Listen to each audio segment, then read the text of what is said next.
Morning students. बच्चों कैसे हो आप सभी। सीएलसी के इस ऑनलाइन और डिजिटल प्लेटफॉर्म पर मैं ऋषिराज यादव आपका हार्दिक अभिनंदन करता हूं। हम पीछे लगभग 3 क्लासेस अध्ययन कर चुके हैं और अब चौथी क्लास में हम बात करेंगे। पहले मैं कोरिलेट करूं कि तीसरी क्लास तक हमने क्या क्या स्टडी किया था। इंट्रोडक्शन के बारे में मैंने बताया था, फिर उसके बाद में रेस्पिरेटरी ऑर्गन या श्वसनांगों के बारे में बताया था, और फिर मैकेनिज्म ऑफ ब्रीदिंग स्टार्ट करने से पहले मैंने आपको थोरेसिक केज के बारे में बताया था कि anterior axis and posterior axis कौन कौन से हैं, डोर्सल और वेंट्रल एक्सिस कौन कौन से हैं, उसके बारे में हम बात कर रहे थे। आज हम बात करेंगे मैकेनिज्म ऑफ ब्रीदिंग या संवातन की प्रक्रिया। देखिए, आपको याद रहे हम स्टडी क्या कर रहे हैं। Lecture number 4, breathing and exchange of gases, संवातन एवं गैसों का विनिमय। इसमें मैकेनिज्म जो है वो हम डिस्कस करें।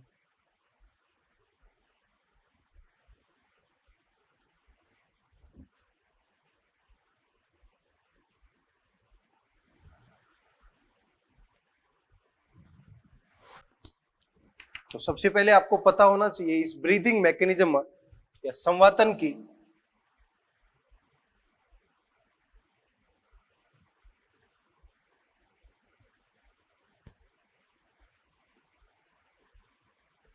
प्रक्रिया, या इसी को बोलते हैं संवातन की क्रिया विधि। इस संवातन की क्रिया विधि में क्या क्या इन्वॉल्व है, कौन कौन सी मसल इन्वॉल्व है, उसके बारे में हम बात करेंगे। कौन सी मसल इन्वॉल्व है?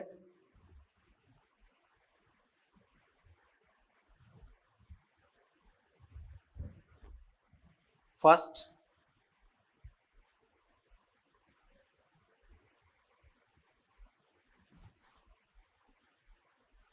डायफ्राम मसल, या इसी को बोलते हैं रेडियल मसल, या इसी को बोलते हैं फ्रेनिक पेशी।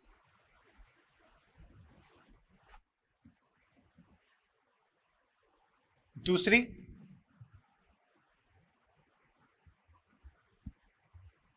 एब्डोमिनल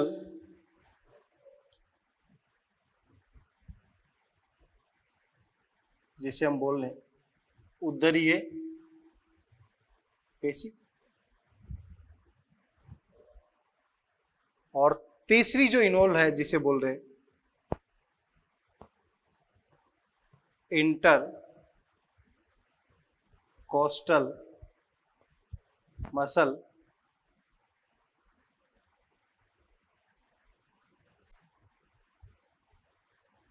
अंतरपर्शुक पेशी। देखिए बेटा, ये इंटरकोस्टल मसल रिब्स के बीच में होती है। मीन्स जो 2 पसलियां हैं उन पसलियों के बीच में इसकी लोकेशन होगी, और इसे भी आगे 2 पार्ट में क्लासिफाई कर रखा है। एक एक्सटर्नल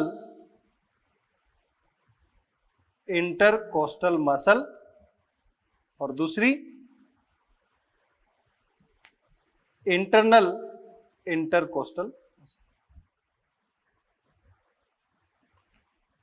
तो आपको याद रहे कि कौन कौन सी ब्रीथिंग मैकेनिज्म में मसल इन्वॉल्व हैं, उसके लिए मैंने ये टेबुलर फॉर्म में आपको बताया कि डायफ्राम मसल भी इन्वॉल्व है, जिसे रेडियल मसल या फ्रेनिक पेशी भी कहा जाता है, एब्डोमिनल मसल या उदरीय पेशी, इंटरकोस्टल मसल्स जो रिब्स के बीच में होगी, जिसे अंतरापरशुक पेशी बोलते हैं। ये दो प्रकार की होती है, एक एक्सटर्नल इंटरकोस्टल मसल और दूसरी इंटरनल इंटरकोस्टल। इन दोनों में क्या डिफरेंस है? एक्सटर्नल इंटरकोस्टल और इंटरनल इंटरकोस्टल, ये भी समझना जरूरी है।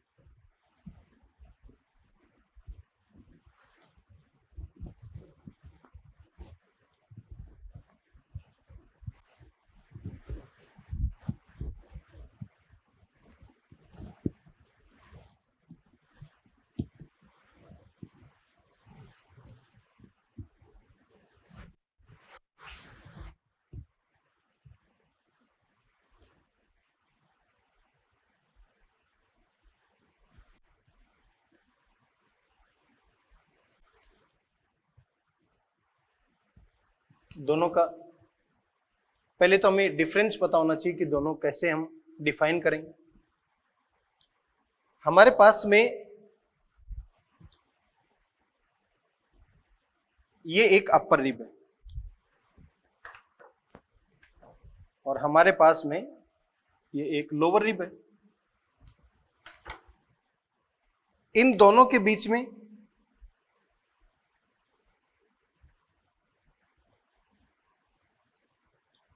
ये जो है, इसी को बोल रहे हैं इंटरकोस्टल मसल। ये अपर रिब और ये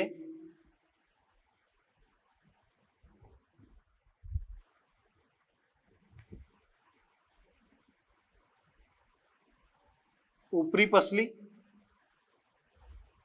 और ये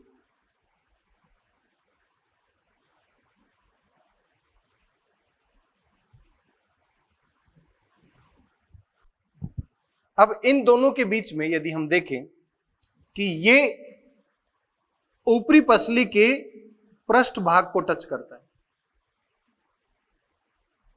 डोर्सल पृष्ठ भाग को टच कर, और इसके अधर भाग को तो डॉटेड लाइन से शो किया मैंने, वेंट्रल या अधर भाग को टच कर रहा है। तो ऊपरी पसली की यदि देखेंगे कि ये बाहर की तरफ जो एंड आ रहा है, तो इसे बोलते हैं एक्सटर्नल इंटरकोस्टल मसल। और इस अपर रिब के यदि ये वेंट्रल साइड में टच किया है, अदर साइड, और ये डोर्सल साइड में, तो ये वाला एंड इसके नीचे की तरफ गया, अंदर की तरफ गया, इसीलिए इसको क्या बोलेंगे? इंटरनल इंटरकोस्टल मसल, बाह्य अंतरापरशुक पेशी।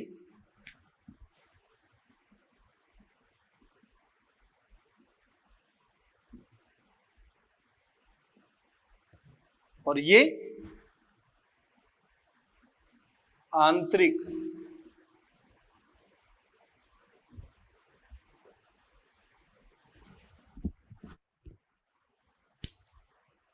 तो आप सभी को क्लियर हुआ होगा कि यदि ये इसका एंड डोर्सल साइड में टच करता है वेंट्रल में यहां पर, तो हम बोलेंगे इसको एक्सटर्नल इंटरकोस्टल मसल।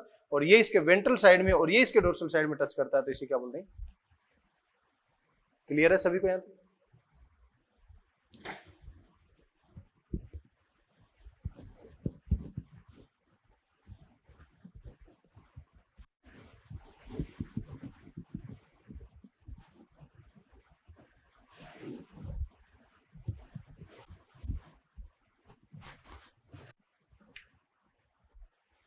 अब एक डायग्राम देखते हैं जहां पर हमें एरो के बेसिस पर समझना पड़ेगा, तीर के निशान जो हैं उनके बेसिस पर समझना पड़ेगा कि एक्टिविटी कौन सी पॉसिबल हो रही है।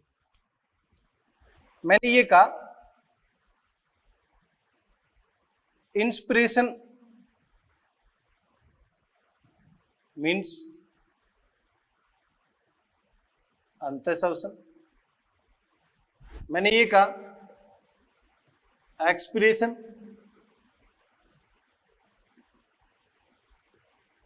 बाह्य श्वसन।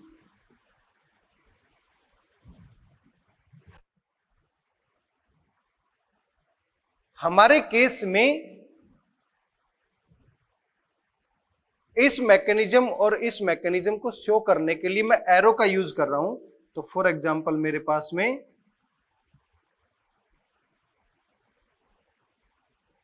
ये एक सिंगल लंग्स है और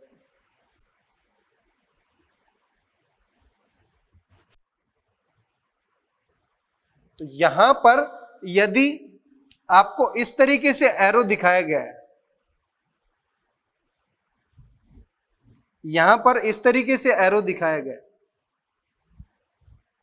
तो समझने के लिए इजी तरीके से मैं बता रहा हूं। एरो नीचे की तरफ दिखाया गया है तो यहां पर एयर को नीचे की तरफ लेकर जाना है। इसका मतलब एयर क्या कर रही है, एरो यदि ऐसा दिखाया गया है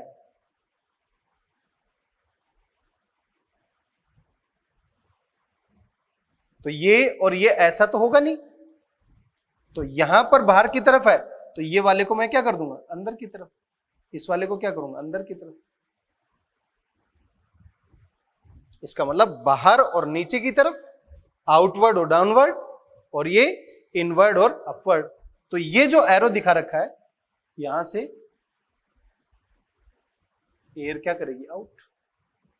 तो हमारे लंग्स से एटमॉस्फेयर में एयर जाए एक्सपिरेशन, और एटमॉस्फेयर से लंग्स में एयर आए इंस्पिरेशन या अंतःश्वसन।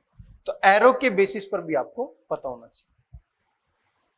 दूसरा तरीका बताता हूं, जब ये बाहर की तरफ जाएगा और नीचे की तरफ जाएगा तो इसका मतलब यहां पर वॉल्यूम ज्यादा, तो प्रेशर कम। अब अंदर का प्रेशर क्या है, कम है, तो कम प्रेशर की तरफ एयर आ जाएगी। ये अंदर आ रहा है ये, तो मैं कह सकता हूं वॉल्यूम कम तो प्रेशर ज्यादा, प्रेशर ज्यादा होगा तो एयर क्या हो जाएगी, बाहर चली जाएगी।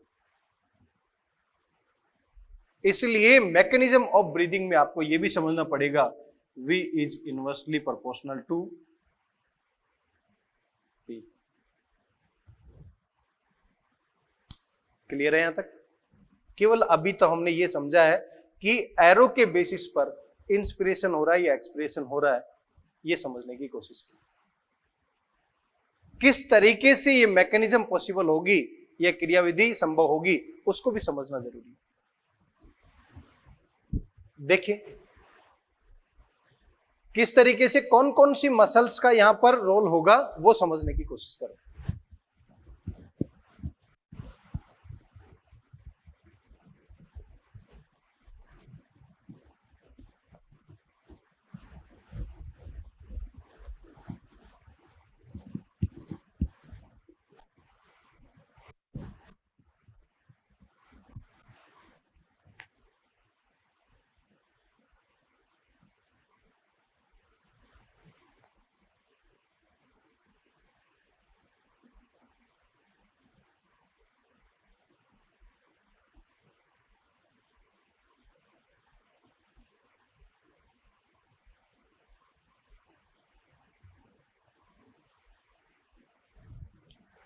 सामान्य अंतःश्वसन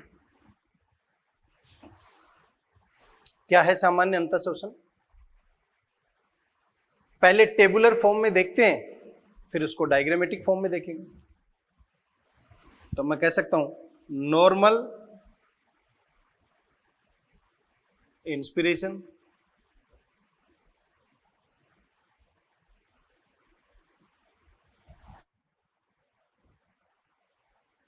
इस नॉर्मल इंस्पिरेशन का क्या रूट होना चाहिए? नॉर्मल इंस्पिरेशन का रूट होना चाहिए सबसे पहले air, external nostril,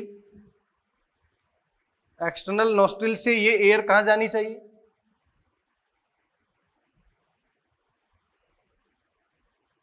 nasal chamber में, नेजल चैम्बर से नेजो फेरिंग्स, नेजो फेरिंग्स से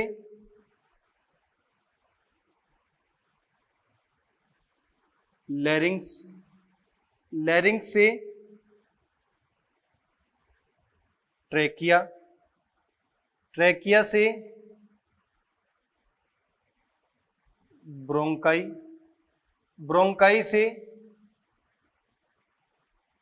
ब्रोंक्यूल्स, ब्रोंक्यूल से एल्यूलाई, और ये हमारी बॉडी के अंदर 300 मिलियन से।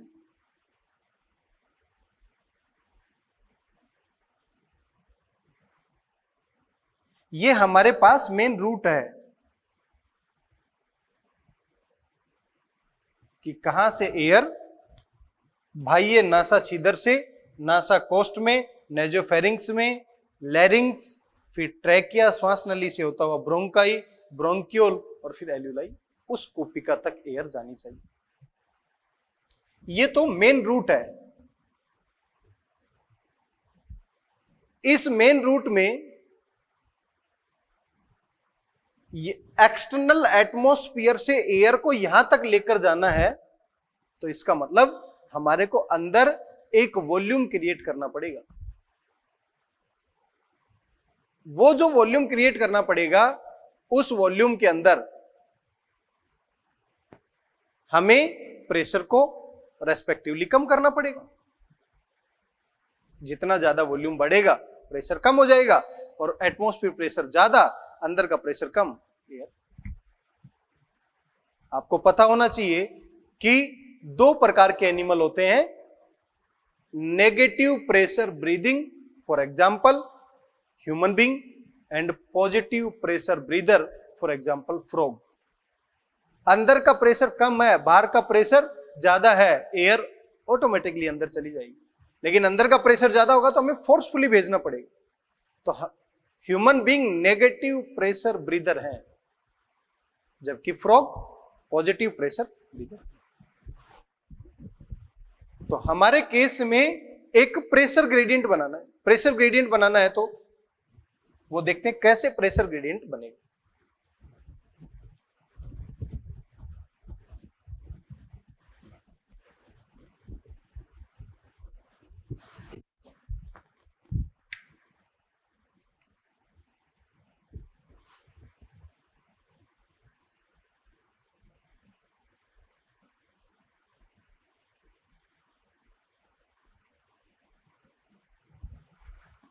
कौन कौन सी पेशियां यहां पर इन्वॉल्व हैं?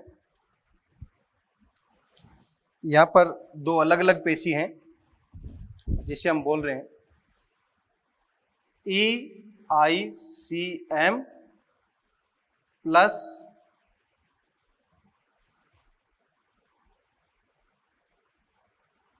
DM।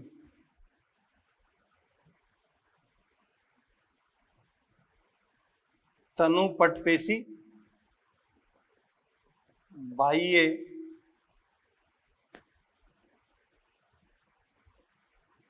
अंतरपरशुक पेशी। इन दोनों के अंदर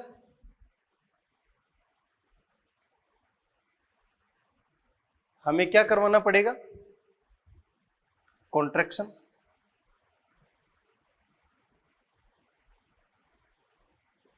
यहां पर हम क्या करवा रहे हैं? संकुचन। अब ध्यान से समझे, कईयों के दिमाग में ये ऐसे आता है कि संकुचन कराने से वॉल्यूम क्या होता है? कम। नहीं, जिस तरीके से गर्ल्स जो हेयर क्लेचर लगाती हैं, उस क्लेचर को हम एक साइड से दबाते हैं तो दूसरी साइड से ओपन होता है। इसका मतलब कॉन्ट्रैक्शन करने से वहां पर क्या बन रहा है? वॉल्यूम। तो यहां पर भी कॉन्ट्रैक्शन करने से हमें वॉल्यूम बनाना है। तो EICM और DM में कॉन्ट्रैक्शन कराएं तो ये जो DM है, डायफ्राम मसल है, फ्रेनिक मसल है या रेडियल मसल है, ये हमारे एंटीरियर पोस्टीरियर एक्सिस में चेंज लाएगी, क्योंकि ये हमारा एंटीरियर, ये पोस्टीरियर। जब डायफ्राम मसल में कॉन्ट्रैक्शन रिलैक्सेशन होगा तो एंटीरियर पोस्टीरियर एक्सिस में चेंज लाएगी। और EICM में जब कॉन्ट्रैक्शन होगा तो इससे डोर्सल वेंट्रल एक्सिस में चेंज आएगी। दो एक्सिस हुए, एंटीरियर पोस्टीरियर और डोर्सल और वेंट्रल। दोनों एक्सिस में चेंज कैसे आए? एंटीरियर पोस्टीरियर एक्सिस पर, पोस्टीरियर पर कौन है? डायफ्राम। डायफ्राम नीचे की तरफ आ जाए, वॉल्यूम बढ़ रहा है। और डोर्सल वेंट्रल में इस तरीके से वॉल्यूम बढ़ रहा है। इसका मतलब EICM और DM में कॉन्ट्रैक्शन होने से क्रमशः डोर्सल वेंट्रल और एंटीरियर पोस्टीरियर एक्सिस में चेंज आ जाता है, और इस चेंज आने की वजह से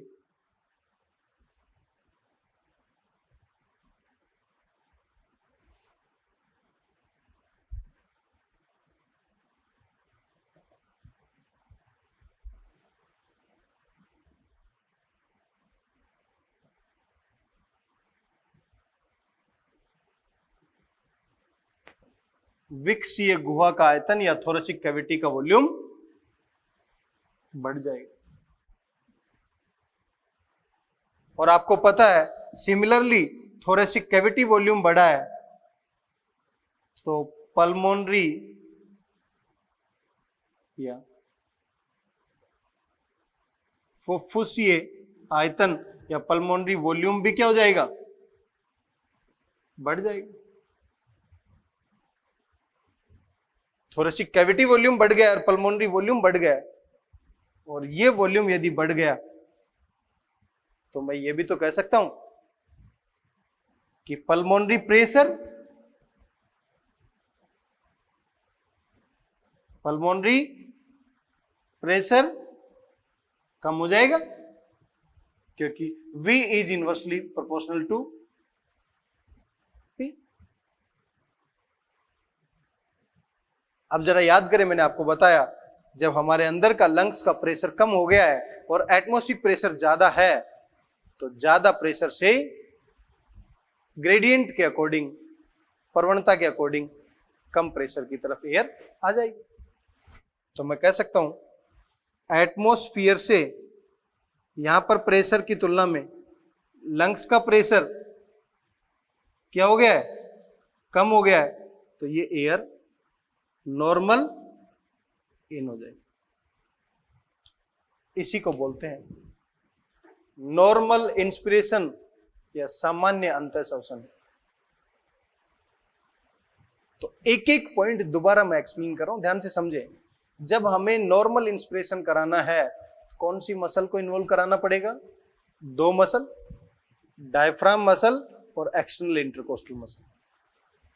जैसे ही मैंने डायफ्राम मसल में कॉन्ट्रैक्शन करवाया तो एंटीरियर पोस्टीरियर एक्सिस में चेंज आया और थोरेसिक कैविटी वॉल्यूम बढ़ गया, पल्मोनरी वॉल्यूम भी बढ़ गया, और जैसे ये वॉल्यूम बढ़ेगा तो पल्मोनरी प्रेशर कम हो गया। कम प्रेशर होने से बाहर का प्रेशर ज्यादा था, एयर अंदर आ गई। दूसरा पॉइंट, EICM में कॉन्ट्रैक्शन करवाने से हमारे पास कौन सा चेंज हुआ? डोर्सल में चेंज हुआ। यहां पर भी थोरेसिक कैविटी बढ़ गया, पल्मोनरी वॉल्यूम बढ़ गया, पल्मोनरी प्रेशर क्या हो गया? कम हो गया। तो ऐसे में जब प्रेशर कम होगा तो बाहर का प्रेशर ज्यादा, अंदर का प्रेशर कम है, ऑटोमेटिकली एयर इन हो गई। अब हम इसे डायग्रामेटिक देखते हैं कि डायग्राम में किस तरीके से चेंजेस आएंगे।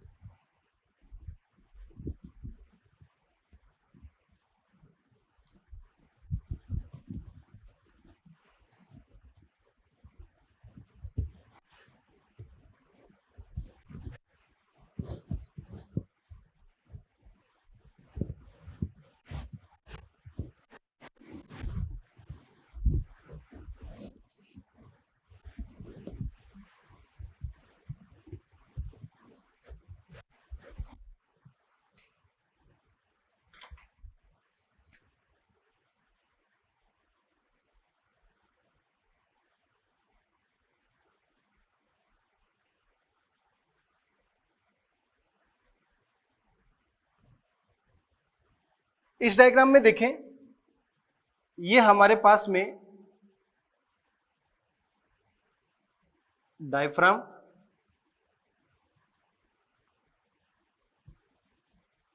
तनुपट, ये हमारे पास में स्टर्नम,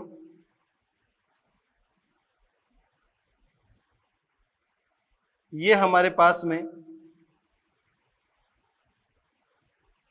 वर्टिब्रल कॉलम, कशेरुकदंड, और स्टर्नम को बोलते हैं उरोस्थी। ये हमारे पास नेक एंड क्लेविकल रीजन, और ये हमारे पास में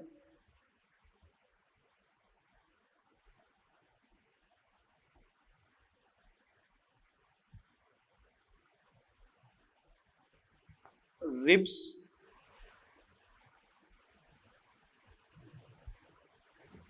पसलियां।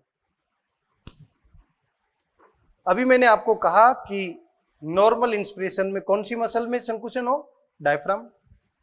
जब डायफ्राम मसल में संकुचन होगा तो ये डायफ्राम इस तरीके से गुंबदाकार या डोम शेप से फ्लैट हो जाएगा। इसका मतलब डायफ्राम गुंबदाकार आकृति से क्या हो गया? चपटा, फ्लैट। क्योंकि यहां पर कौन सी मसल इन्वॉल्व है? Diaphragm muscle. और यहां पर EICM एक्सटर्नल इंटरकोस्टल मसल जो इस रिब केज को आउटवर्ड मूवमेंट कराएगा। रिब केज कहां जाएगा? बाहर की तरफ। तो मैं कह सकता हूं यहां पर अप प्लस आउटवर्ड मूवमेंट हुई, तो यहां पर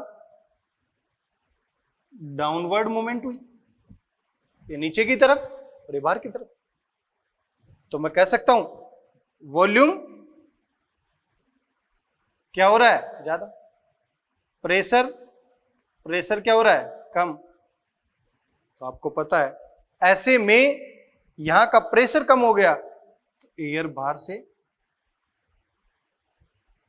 अंदर की तरफ क्या कर जाएगी?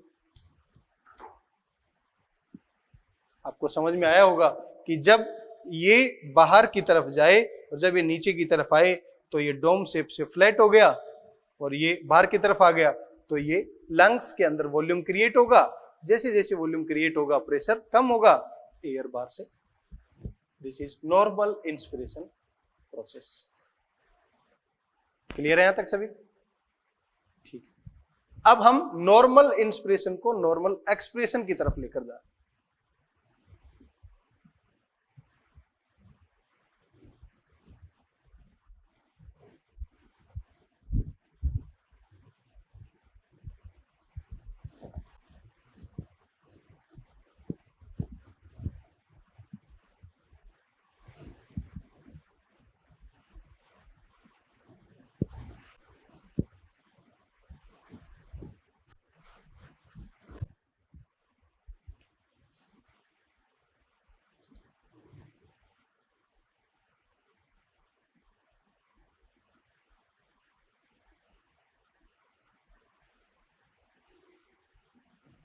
सामान्य बाह्य श्वसन।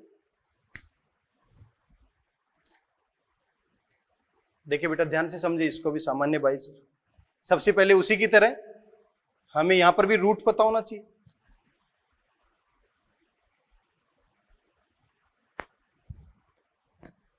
बाह्य श्वसन है तो उसी नॉर्मल इंस्पिरेशन पाथवे को अपोजिट कर दें। एल्यूलाई, कूपिका, यहां से एयर कहां पर आएगी?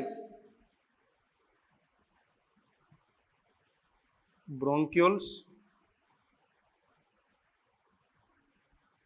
ब्रोंक्यूल से ब्रोंकाई, ब्रोंकाई से ट्रैकिया, ट्रैकिया से लैरिंग्स, लैरिंग्स से नेजोफेरिंग्स, नेजोफेरिंग्स से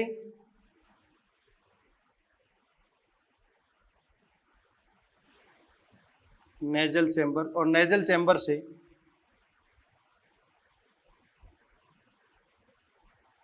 एक्सटर्नल नॉस्ट्रिल से एटमॉस्फेयर।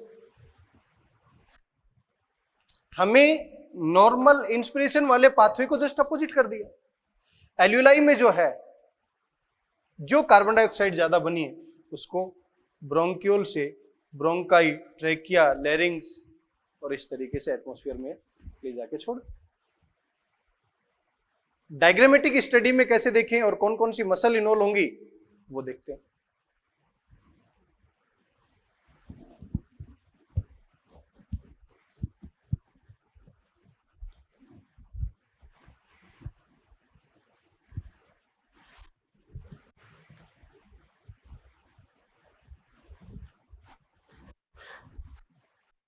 देखिए बेटा, समझने को आसान बनाने के लिए मैंने केवल उसी चीज को रिवर्स करना है, बस जो हमने नॉर्मल इंस्पिरेशन पढ़ा है उसको रिवर्स कर देते हैं। पहला पॉइंट, कौन कौन सी मसल नॉर्मल इंस्पिरेशन में काम आई थी?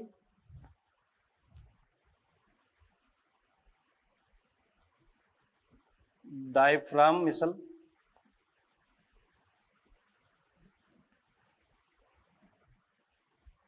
इसमें क्या किया था हमने? नॉर्मल इंस्पिरेशन में हमने क्या किया था? कॉन्ट्रैक्शन, याद करो। यहां हम क्या कर देते हैं, इनका रिलैक्सेशन। यहां पर हमने इनका क्या कर दिया? शिथिलन। दूसरी मसल कौन सी काम आई थी? EICM, बाह्य अंतर परशुक पेशियां, इसमें भी क्या कर देते हैं इनका? रिलैक्सेशन। मीन्स यहां पर इसका भी क्या कर दिया? शिथिलन। सोचो, ये डायफ्राम मसल क्या कर रही थी? एंटीरियर पोस्टीरियर एक्सिस में क्या कर रही थी? चेंज। और EICM क्या कर रही थी? डोर्सल वेंट्रल एक्सिस में चेंज कर रही थी। Diaphragm muscle anterior posterior axis में चेंज, EICM में रिलैक्सेशन हुआ तो डोर्सल वेंट्रल एक्सिस में चेंज। और ये चेंज, इनमें जब रिलैक्सेशन होगा तो यहां पर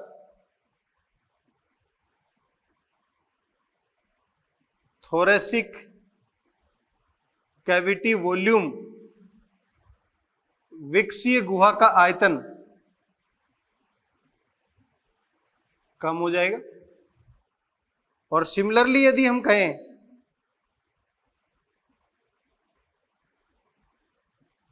पल्मोनरी कैविटी वॉल्यूम, ये भी क्या हो जाएगा? कम। तो हम कह सकते हैं पल्मोनरी प्रेशर या फुफ्फुसीय दाब बढ़ जाएगा। विकसीय गुहा का आयतन कम हुआ तो फुफ्फुसीय गुहा का आयतन भी कम हो गया, तो उसी रेस्पेक्ट में पल्मोनरी प्रेशर क्या हो गया? ज्यादा। यहां पर भी सिमिलरली मैं कह सकता हूं कि थोरेसिक कैविटी या विकसीय गुहा का आयतन क्या हो जाएगा? कम। और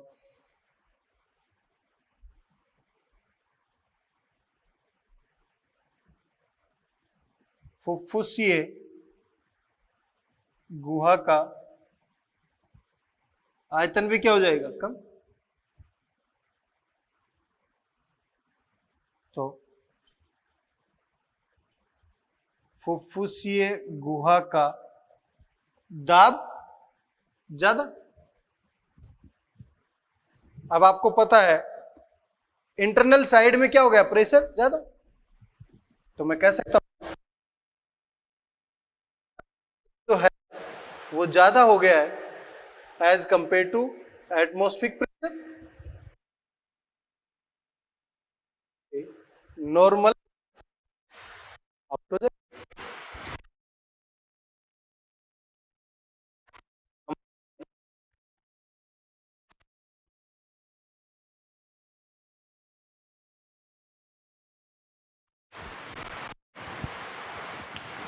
एक बार लेता हूं कि नॉर्मल एक्सप्रेशन में क्या होगा, डायफ्राम मसल और ईआईसीएम इन दोनों के अंदर रिलैक्सेशन होने से क्रमशः एंटीरियर पोस्टीरियर एक्सिस और डोर्सल वेंट्रल एक्सिस में परिवर्तन आएगा, और जिससे थोरेसिक कैविटी वॉल्यूम या विकसीय गुहा का आयतन कम होगा, पल्मोनरी कैविटी वॉल्यूम या फुफ्फुसीय गुहा का आयतन कम होगा, और पल्मोनरी प्रेशर या फुफ्फुसीय गुहा का दाब क्या हो जाएगा, बढ़ जाएगा।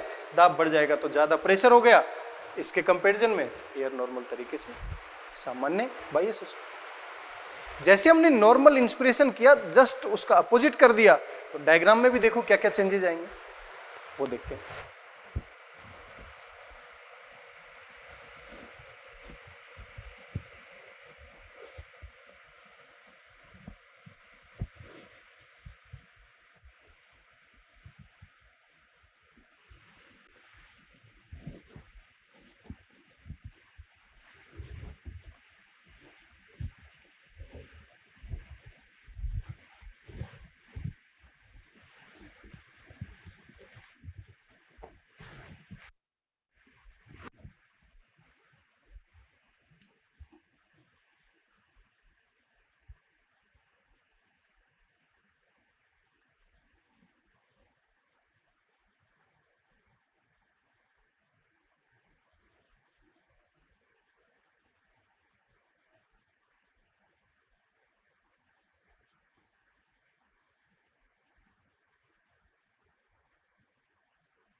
देखिए बेटा क्या चेंज आएगा। मैंने नॉर्मल इंस्पिरेशन या सामान्य अंतःश्वसन में इसको क्या किया था, डोम शेप से फ्लैट। जैसे ही यहां पर डायफ्राम मसल में अब हम क्या कर रहे हैं, रिलैक्सेशन। जैसे रिलैक्सेशन करेंगे तो ये अपनी ओरिजिनल पोजीशन पर आ जाएगी। इसका मतलब कैसी मूवमेंट कर रहा है, अपवर्ड मूवमेंट। यहां पर कौन सी मसल्स प्रेजेंट है, ईआईसीएम। इस मसल में हमें क्या करना है, रिलैक्सेशन करना है। रिलैक्सेशन किया तो ये भी क्या होगा, इनवर्ड मूवमेंट। यहां पर भी क्या होगा, तो इस जगह ईआईसीएम में रिलैक्सेशन होने से इनवर्ड हुआ, यहां डायफ्राम मसल में ये फ्लैट से वापस डोम शेप हो गया। तो यहां का मैं कह सकता हूं, यहां का वॉल्यूम डिक्रीज हो जाएगा, तो यहां का प्रेशर इंक्रीज हो जाएगा, और प्रेशर इंक्रीज हो जाएगा तो एयर नॉर्मली आउट, और ये कहां चली जाएगी, एटमॉस्फेयर में चली जाएगी। दिस मैकेनिज्म इज सामान्य बाह्य शोषण। तो यदि कंपैरेटिवली आपने स्टडी करने की कोशिश की है तो आपको समझ में आया होगा इजी वे से कि नॉर्मल इंस्पिरेशन का ठीक अपोजिट नॉर्मल एक्सप्रेशन प्रोसेस है, और इस नॉर्मल इंस्पिरेशन में हमने कॉन्ट्रैक्शन करवाया था, वहीं पर उन्हीं मसल्स में हमने क्या करवा दिया, रिलैक्सेशन। तो बेटा आज की क्लास में आपने देखा कि किस तरीके से नॉर्मल इनहेलेशन नॉर्मल एक्सहेलेशन एक दूसरे से कोरिलेटेड हैं। हम नेक्स्ट क्लास में जब बात करेंगे तो नॉर्मल इनहेलेशन भी, नॉर्मल एक्सहेलेशन भी, और फोर्सफुली एक्सहेलेशन से इनका क्या रिलेशन है, डायग्रामेटिक स्टडी भी करेंगे, और टेबुलर फॉर्म में भी हम स्टडी करेंगे। क्लियर? आज के लिए इतना ही। Thank you so much.